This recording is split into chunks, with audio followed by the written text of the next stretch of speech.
From murder to madness and mayhem, from the dreamtime to diversity and a dystopia. What exactly do 15-year-old kids read at school these days? And how do those books stack up to a reread as an adult?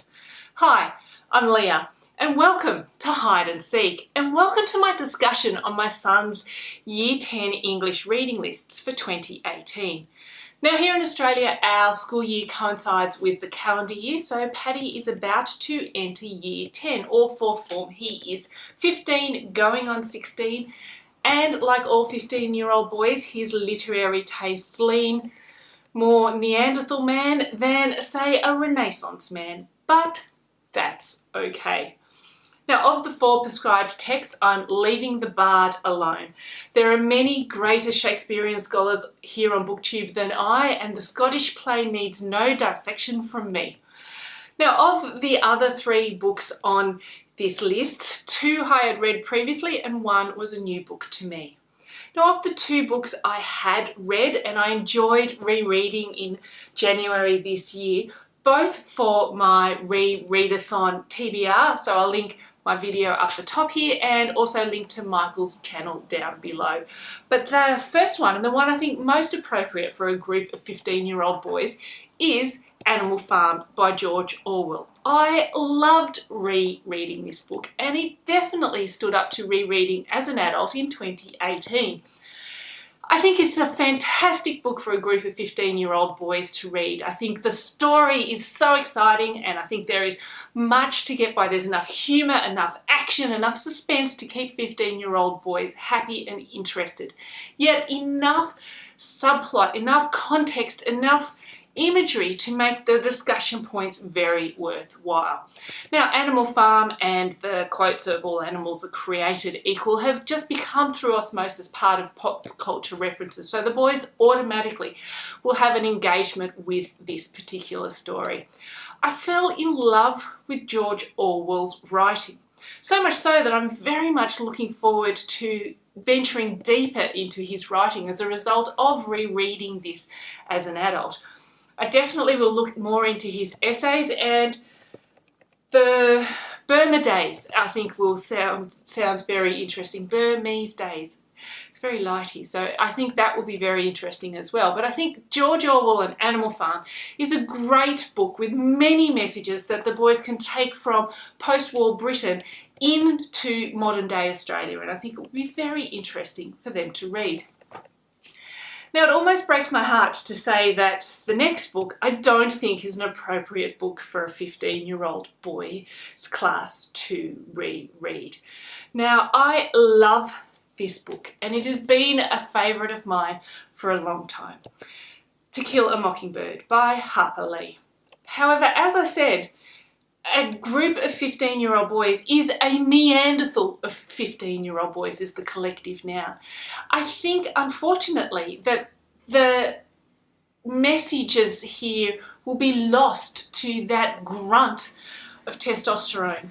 I feel as though the boys are too far removed from the sweetness and the childhood of Scout and Jem, yet not old enough to see the adult's point of view.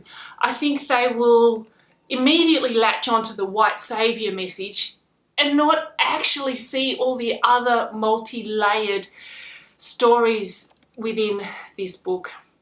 I'm worried that they won't connect with either Jem or Scout or Atticus. They won't relate to any of the particular characters, and so therefore they won't be able to empathise. And I think if the book had been taught earlier, say in Year 7, when the boys are closer in age to Scout and Jem, or perhaps older, teaching it in Year 11 or 12 when the boys are 17, 18, and they're closer in age and more adult and more worldly, I think would have had a completely different learning experience.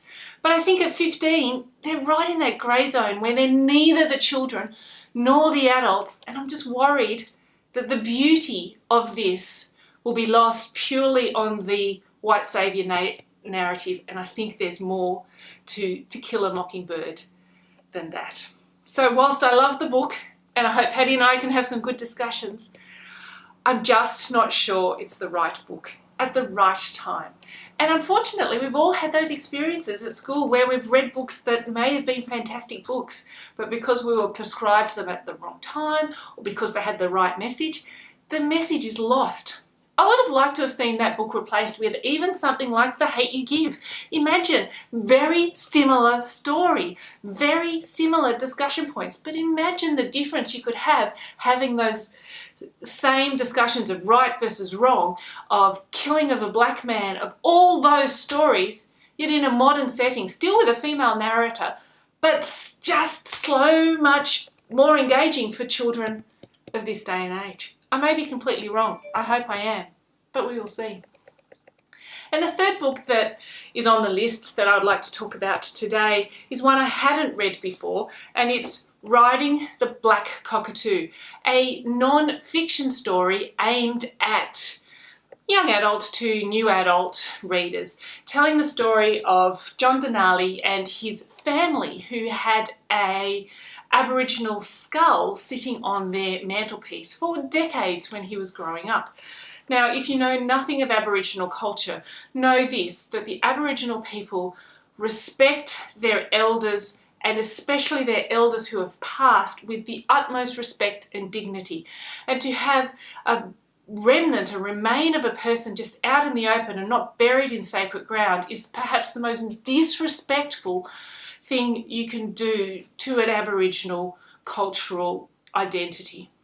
Now, this story is how John's, in particular, but his family as a whole, learnt of returning that skull to the correct land, and how his awakening into understanding the cultural significance of keeping Aboriginal remains in the sacred land in which they belong. I think this will be a very interesting discussion, as Paddy's school has boys from rural properties where Aboriginal remains have been found, inner city boys who have experience with a completely different side of life, including a number of Aboriginal boys who are at the school as well. So I think there will be a lot of rigorous debate and a lot of discussion, and I think this is a great introduction to this topic and one the boys can relate to.